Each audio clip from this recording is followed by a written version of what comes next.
শিক্ষার্থীদের কমপ্লিট শাটডাউনের মধ্যেই গেট খুলে নিজ কার্যালয়ে প্রবেশ করলেন ঢাকা প্রকৌশল এবং প্রযুক্তি বিশ্ববিদ্যালয়ের নতুন উপাচার্য অধ্যাপক ডক্টর মোহাম্মদ ইকবাল। নিয়োগ পাওয়ার প্রায় ৮ দিন পর তিনি ক্যাম্পাসে প্রবেশ করতে পেরেছেন। বৃহস্পতিবার বিকেলে তিনি সর্বোচ্চ নিরাপত্তা নিশ্চিত করে বিশ্ববিদ্যালয়ের মূল ফটকের তালা ভেঙে ক্যাম্পাসে প্রবেশ করেন। তবে আন্দোলন এবং কমপ্লিট শাটডাউন কর্মসূচি থাকায় ক্যাম্পাস প্রায় ফাঁকা হয়ে গেছে। ২০ মে আন্দোলনের ধারাবাহিকতায় অধিকাংশ শিক্ষার্থী ক্যাম্পাস ছেড়ে গেছেন। আর গত ১৪ মে ডক্টর মোহাম্মদ ইকবালকে ভিসি নিয়োগ দিলে প্রত্যাখ্যান করে শিক্ষার্থীরা। তাদের বিশ্ববিদ্যালয়ের শিক্ষকদের মধ্য থেকে ভিসি নিয়োগের দাবিতে আন্দোলন শুরু করে।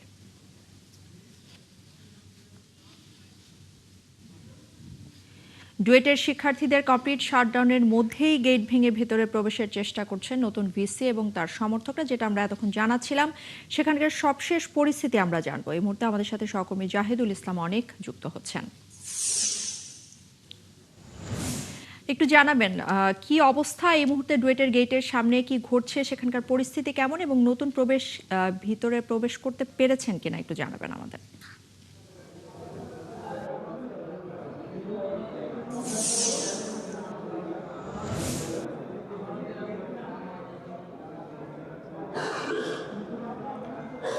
ইশরাত, আমি এই মুহূর্তে আছি গাজীপুরের জয়দেবপুরে ঢাকা প্রকৌশল ও প্রযুক্তি বিশ্ববিদ্যালয়। আপনাকে জানিয়ে রাখি, আজকে কিন্তু ঠিক বেলা দুপুর 2টোর দিকে এই যে ডুয়েট ক্যাম্পাসটি রয়েছে সেখানে কিন্তু নতুন যিনি উপাচার্য মোহাম্মদ ইকবাল তিনি কিন্তু প্রবেশ করেছেন। ইতিমধ্যে কিন্তু তিনি তার কার্যালয়ে রয়েছেন। আমরা কিছুক্ষণ আগে এখানে এসে দেখেছি যে তিনি যে উপাচার্য তিনি যে কার্যালয়টি রয়েছে সেখানে তিনি শিক্ষকদের সাথে তিনি কথা বলেছেন এবং এখানে যারা কর্মকর্তা কর্মচারী রয়েছেন তাদের সাথে কিন্তু তিনি মত বিনিময় সভা করেছেন। আপনাকে জানিয়ে রাখি যে আমরা কিন্তু দেখেছি যে 19 মে থেকে কিন্তু পুরো ডুয়েট ক্যাম্পাসে কিন্তু কমপ্লিট শাটডাউন ঘোষণা করা হয়েছিল। শিক্ষার্থীরা যারা আন্দোলন করেছিলেন এবং তারা কিন্তু ক্যাম্পাসে কিন্তু একটি শক্ত ব্যারিকেড তৈরি করে দিয়ে গেছিল।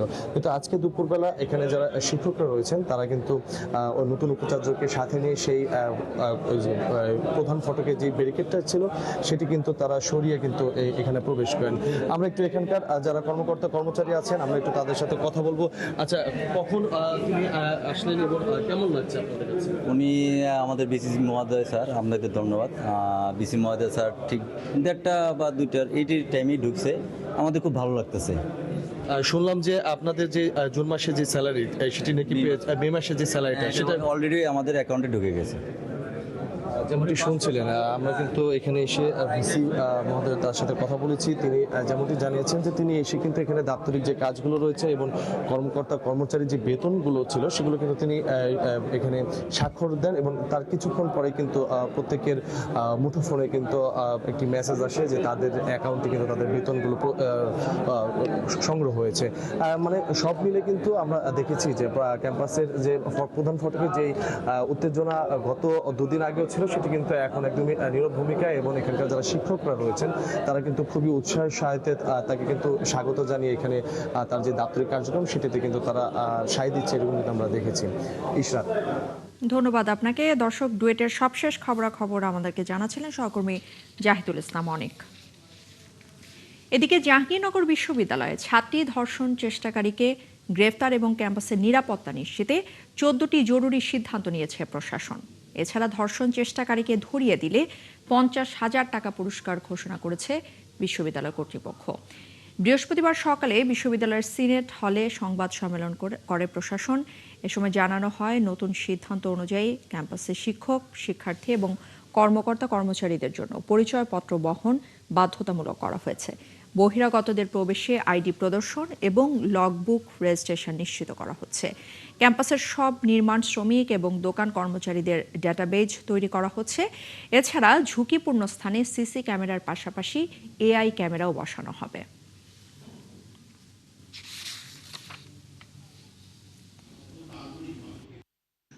মাননীয় শিক্ষামন্ত্রী মহোদয় ইতিমধ্যে আমাদেরকে মাননীয় উপাচার্য স্যারকে অবগত করেছেন যে নিরাপত্তার যে চারদিকে যে বেষ্টনী আছে, আমাদের যে বাউন্ডারি ওয়াল আছে, সেটা একটা আবাসিক বিশ্ববিদ্যালয়ের যে ধরনের বাউন্ডারি ওয়াল থাকা দরকার সেই নেচারে ফেরার জন্য যে অর্থ আছে সেটা আমাদেরকে বিশ্ববিদ্যালয়কে বরাদ্দ দিবেন।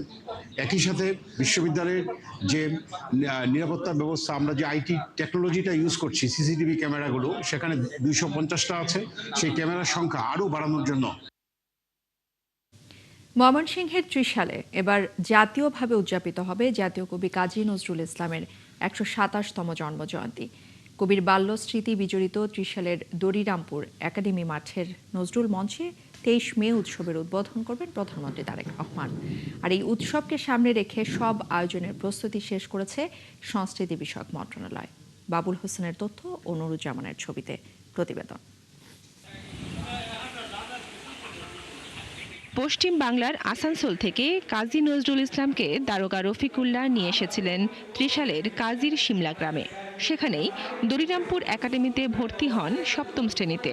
বর্ষাকালে যাতায়াতের জন্য কবি থাকতেন নামাপাড়া গ্রামের বিচুতিয়া ব্যাপারী বাড়িতে, কিন্তু 9ম শ্রেণীতে পড়ার সময় ত্রিশাল ছেড়ে যান কবি। এবার কবি নজরুলের 127তম জয়ন্তীর আয়োজন হচ্ছে ত্রিশালে। সেই আয়োজনে প্রধানমন্ত্রী আসবেন দারোগাবাড়ি এবং বিচুতিয়া ব্যাপারী বাড়ি সহ একাডেমি মাঠের নজরুল মঞ্চে। নজরুল জন্মবার্ষিকী তো প্রতিবারই হয়, তো এবারটা একটু ভিন্ন। দীর্ঘদিন অনেকদিন পর আমরা মাননীয় প্রধানমন্ত্রী ত্রিশাল নজরুল জন্মবার্ষিকীর মধ্যে আসতেছেন। দড়িরামপুর স্কুলে ভর্তি করে লজিংয়ের ব্যবস্থা করে সব কিছু উনি আদর করে দিয়েছিল। সেই হিসাবে আমাদের বাড়িটা যেন প্রধানমন্ত্রী পাড়ায় যায়। ত্রিশালের ঘরে ঘরে এখন উৎসবের আমেজ। জাতীয় পর্যায়ের আয়োজন এবং প্রধানমন্ত্রীর আগমনে উচ্ছ্বসিত দারোগাবাড়ি এবং বিচুতিয়া ব্যাপারী বাড়ির সদস্যরাও। 3 দিন ব্যাপী ত্রিশাল হইতেছে, আমাদের চাই যে আমাদের এই দারোগাবাড়িতে এই অনুষ্ঠানটা আমরা যাতে মিলিতভাবে করতে পারতাম। অনেক অপেক্ষা থাকি এই দিনটার লাইগা, এইবারে আরো খুশি প্রধানমন্ত্রী আসবে। এবারে সাজসজ্জা আয়োজন মানে বরাবরের থেকে ভিন্নতা রয়েছে। মনে হয় জাতীয়ভাবে হবে, যেহেতু খুব আনন্দ হবে, ফুর্তি হবে, হবে উল্লাস হবে। প্রধানমন্ত্রী আইতেছে, এবার খুব ভালো হবে। এরই মধ্যে প্রস্তুতি দেখতে ত্রিশালের দড়িরামপুর একাডেমি মাঠের নজরুল মঞ্চ সহ মাঠ পরিদর্শন করেছেন সংস্কৃতি বিষয়ক মন্ত্রণালয়ের সচিব। প্রস্তুতি প্রায় সম্পন্ন। এখন যেটুকু টেকনিক্যাল কাজ বা স্ট্রাকচার করা এই পর্যায়ে আছে, বাকি সব আলহামদুলিল্লাহ ভালো আছে। আগামী 25শে মে কবির জন্মবার্ষিকী হলেও উৎসব শুরু হচ্ছে 23শে মে থেকে, চলবে 25শে মে পর্যন্ত। থাকছে নজরুল মেলা, বই মেলা সহ নানা সাংস্কৃতিক আয়োজন। বনশ্রী হালদার, ৭১। দেশের প্রয়োজনে যে কোনো ত্যাগ স্বীকার করতে নৌবাহিনীর সদস্যরা প্রস্তুত রয়েছে, জানিয়েছেন বাহিনী প্রধান অ্যাডমিরাল এম নাজমুল হাসান। বৃহস্পতিবার সকালে পটুয়াখালীর কলাপাড়ায় বা নৌজা শেরে বাংলা প্যারেড গ্রাউন্ডে নবীন নাবিকদের শপথ অনুষ্ঠিত হয়। সেখানে বাহিনী প্রধান আরও জানিয়েছেন, সক্ষমতা বাড়াতে নৌবহরে 2টি হেলিকপ্টার, 2টি unmanned aerial vehicle, hydrographic survey জাহাজ সহ আধুনিক প্ল্যাটফর্ম সংযোজনের কাজ চলছে। এর আগে তিনি শিক্ষা সমাপনী কুচকাওয়াজ পরিদর্শন এবং সালাম গ্রহণ করেন। নৌবহরে উল্লেখযোগ্য সংখ্যক যুদ্ধজাহাজ, হেলিকপ্টার, মেরিটাইম পেট্রোল এয়ারক্রাফট সহ আধুনিক যুদ্ধ সরঞ্জাম ও প্রযুক্তি সংযোজন করা হয়েছে।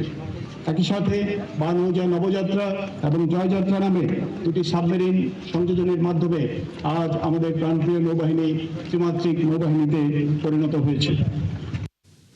এদিকে যশোর বীরশ্রেষ্ঠ মতিউর রহমান বিমান ঘাঁটিতে অনুষ্ঠিত হয়েছে গ্রীষ্মকালীন রাষ্ট্রপতি কুচকাওয়াজ। সকালে বিমান বাহিনী একাডেমি প্যারেড গ্রাউন্ডে আয়োজিত এই অনুষ্ঠানে কুচকাওয়াজের সালাম নেন বিমান বাহিনী প্রধান air chief marshal Hasan Mahmud Khan. অনুষ্ঠানে প্রধান অতিথির বক্তৃতায় বিমান বাহিনী প্রধান বলেন, মহান স্বাধীনতা যুদ্ধের মধ্য দিয়ে জন্ম নেওয়া বাংলাদেশ বিমান বাহিনী বহু প্রতিকূলতা অতিক্রম করে আজকের এই গৌরবোজ্জ্বল অবস্থানে এসেছে। দেশের পরিবর্তিত পরিস্থিতিতে বিমান বাহিনীর সদস্যরা অক্লান্ত পরিশ্রম করে বিমানবন্দরের সব ফ্লাইট চালু রেখেছে। বাংলাদেশ বিমান বাহিনী টাস্কফোর্স বিমানবন্দরে পেশাদারিত্ব, সাহসিকতা এবং সততার সাথে দায়িত্ব পালন করছে। পরে তিনি ৮৮তম বাফা কোর্স ডিরেক্ট এন্ট্রি 2016 এবং SPSSC 2016 কোর্সের কমিশন প্রাপ্তদের পদক এবং ফ্লাইং ব্যাজ পরিয়ে দেন। এবার কুচকাওয়াজের মাধ্যমে 5 জন নারী অফিসার সহ মোট 41 জন অফিসার ক্যাডেট কমিশন পান।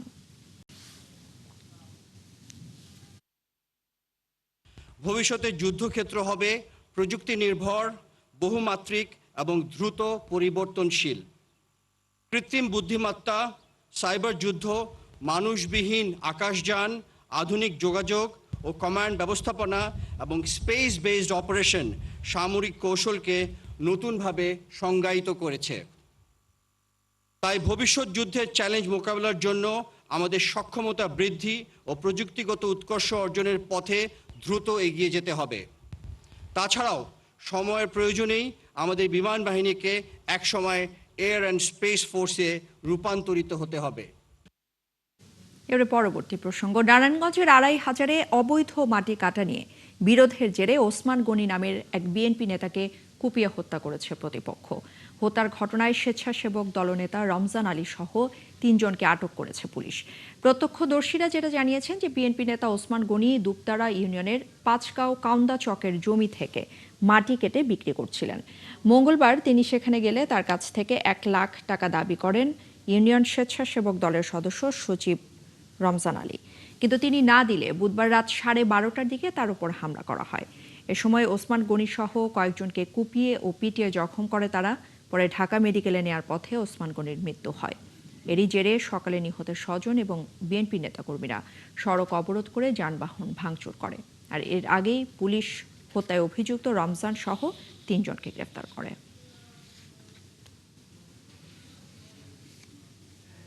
একটা অটোর ড্রাইভার আছে আর ওকে খাবার আনতো, আর মাঝখান থেকে বিন্যাস আছে ২ লোক আছে খাবার রুটি মুটি খাই আমরা আয়। এই টাইমে হারা গিয়ে কয়েকটা লোক বিনা মাথার নিচের দিকে যে সপ্তাহ অস্ত্র ধরছে সামনে গিয়ে ভোলা নিচে বার করে ঘুমাইছে। আমরা সব শেষ, কাজ শেষ, গাড়িটা চলবে খুব পরের দিন তুলবো, অন্ধকার হয়ে গেছে গা। এই কারণে আমরা সবাই উঠে বসছি।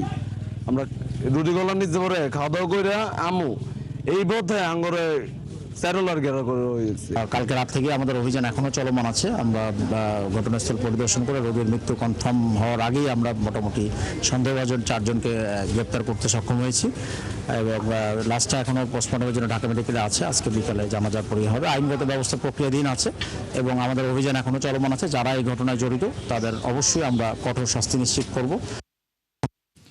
চট্টগ্রাম বন্দরকে ঘিরে দেশি বিদেশি ষড়যন্ত্র চলছে বলে অভিযোগ করেছে শ্রমিক কর্মচারী ঐক্য পরিষদ। বৃহস্পতিবার দুপুরে চট্টগ্রাম প্রেস ক্লাবে আয়োজিত সংবাদ সম্মেলনে এসব অভিযোগ তুলে ধরা হয়। নেতারা বলেন, দেশের আমদানি রপ্তানির ৮০% এই বন্দরের মাধ্যমে পরিচালিত হয়। আর বন্দরে নিজস্ব অর্থায়নে নির্মিত গুরুত্বপূর্ণ টার্মিনাল বিদেশিদের হাতে তুলে দেওয়া হলে দেশ অর্থনৈতিক এবং কৌশলগতভাবে ক্ষতিগ্রস্ত হবে। তারা আরও বলেন, বন্দরের পাশে নৌবাহিনীর স্থাপনা, বিপিসির স্থাপনা এবং চট্টগ্রাম বিমানবন্দর থাকায় বিষয়টি জাতীয় নিরাপত্তার সঙ্গেও জড়িত। আর বন্দর নিয়ে যে কোনো ষড়যন্ত্র জনগণকে সঙ্গে নিয়ে প্রতিহত করা হবে। স্কপ নেতারা এই বিষয়ে প্রধানমন্ত্রীর হস্তক্ষেপও কামনা করেন।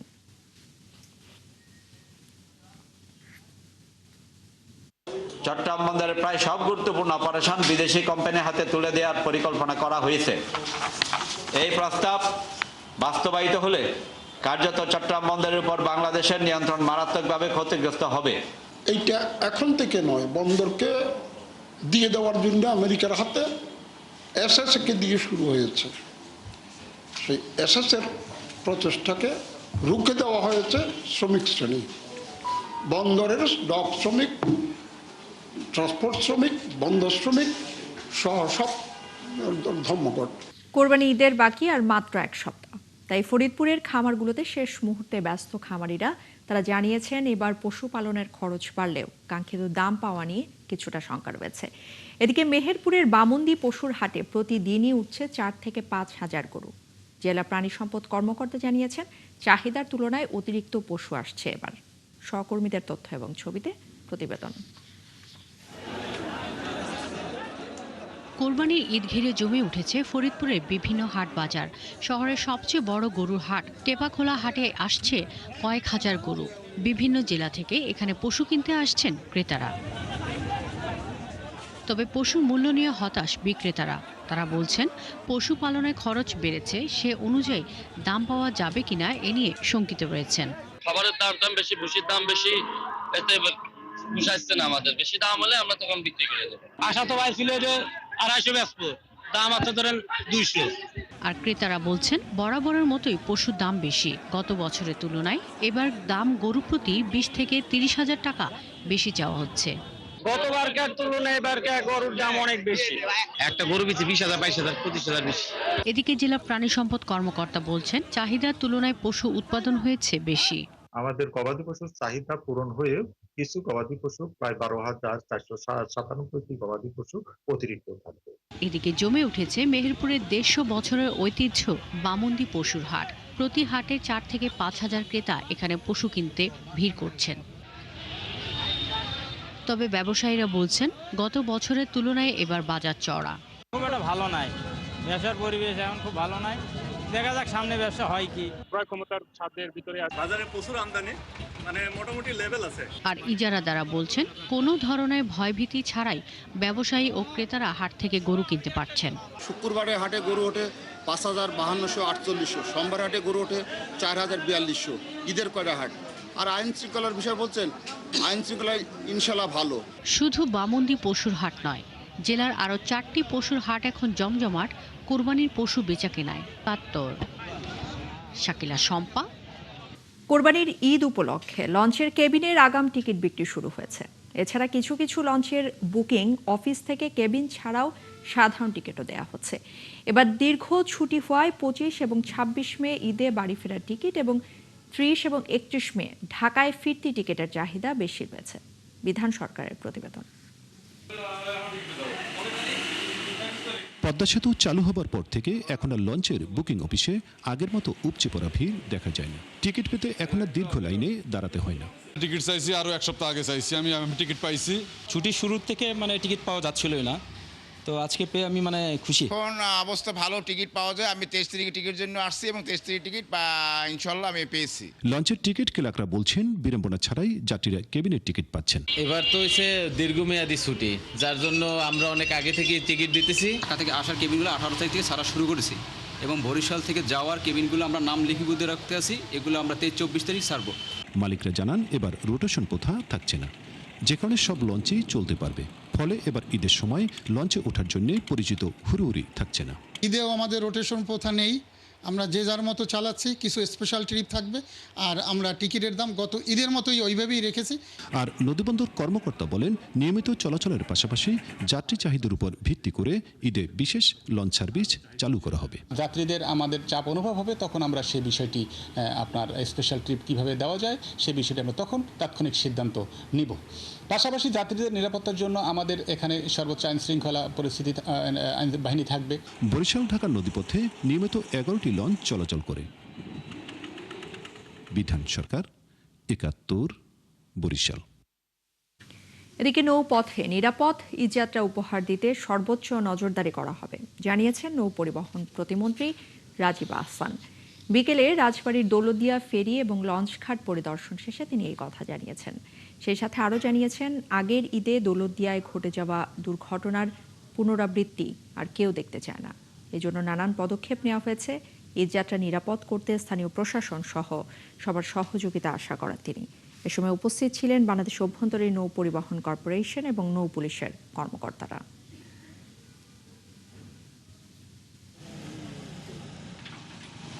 নৌকা বা ট্রলার থেকে কোনো প্যাসেঞ্জার যাত্রীবাহী কোনো নৌযানে উঠবে না। পল্টনের ভিতরে যাতে কোনো অটোরিকশা ঢুকে বা অন্য কোনো ছোটোখাটো পরিবহন ঢুকে যাতে বিশৃঙ্খলা তৈরি না করে, সেই বিষয়টিতে আমরা সর্বোচ্চ সতর্ক আছি এবং থাকবো, বিশেষ করে ঈদের সময়টা যখন অনেক বেশি চাপ থাকে। চাঁদপুরের হাজীগঞ্জে বাস শ্রমিকদের ওপর হামলার ঘটনায় চাঁদপুর কুমিল্লা রুটে বাস চলাচল বন্ধ করে দিয়েছে শ্রমিকরা। এতে দুর্ভোগে পড়েছেন যাত্রীরা। বৃহস্পতিবার সকাল থেকে আইডি এবং বোগদাদ পরিবহনের বাস চলাচল বন্ধ থাকায় যাত্রীরা দুর্ভোগে পড়েন। শ্রমিকদের অভিযোগ, বুধবার রাতে স্কুল মাঠে রাখা বাসে থাকা অবস্থায় একদল দুর্বৃত্ত অতর্কিত হামলা চালিয়ে অন্তত 15টি বাস ভাঙচুর করে। এতে আহত হন প্রায় 10 শ্রমিক। হামলার ঘটনায় জড়িতদের দ্রুত গ্রেফতার এবং শাস্তির দাবি জানান শ্রমিকরা। আর হাজীগঞ্জ থানা পুলিশ জানায় ঘটনার তদন্ত চলছে। সংশ্লিষ্টদের সাথে কথা বলে খুব দ্রুতই এর সমাধানের উদ্যোগ নেওয়া হবে। রাজধানীর পল্লবীতে ধর্ষণ এবং হত্যার শিকার শিশু রামিসার দাফন সম্পন্ন হয়েছে। গতরাতে মুন্সিগঞ্জের সিরাজদি খানে ইছাপুর ইউনিয়নে তার দাফন করা হয়। এর আগে ঢাকায় ময়নাতদন্ত শেষে রামিসার মৃতদেহ গ্রামের বাড়িতে আনা হয়। এ সময় কান্নায় ভেঙে পড়েন স্বজনরা। তাকে শেষবারের মতো দেখতে বাড়িতে ভিড় করেন সবাই। পরে এশার নামাজ শেষে তার জানাজা অনুষ্ঠিত হয়। এতে অংশ নেন স্বজন, প্রতিবেশী সহ এলাকার মানুষ।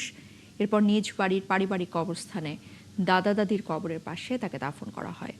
রামিসাকে ধর্ষণ এবং হত্যার ঘটনায় জড়িতদের দৃষ্টান্তমূলক শাস্তির দাবি জানান স্বজনরা।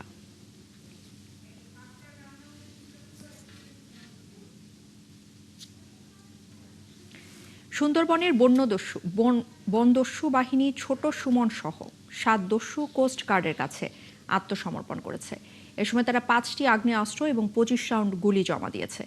বৃহস্পতিবার সকালে কোস্টগার্ড পশ্চিম জোন সদর দপ্তর চত্বরে zonal commander captain Mohammad Mejbaul ইসলামের কাছে অস্ত্র এবং গুলি জমা দিয়ে আনুষ্ঠানিক আত্মসমর্পণ করেন এই দস্যু বাহিনী। এ সময় কোস্টগার্ড, বিজিবি, পুলিশ, বন বিভাগ, র্যাব এবং বিভিন্ন গোয়েন্দা সংস্থার কর্মকর্তারা সেখানে উপস্থিত ছিলেন।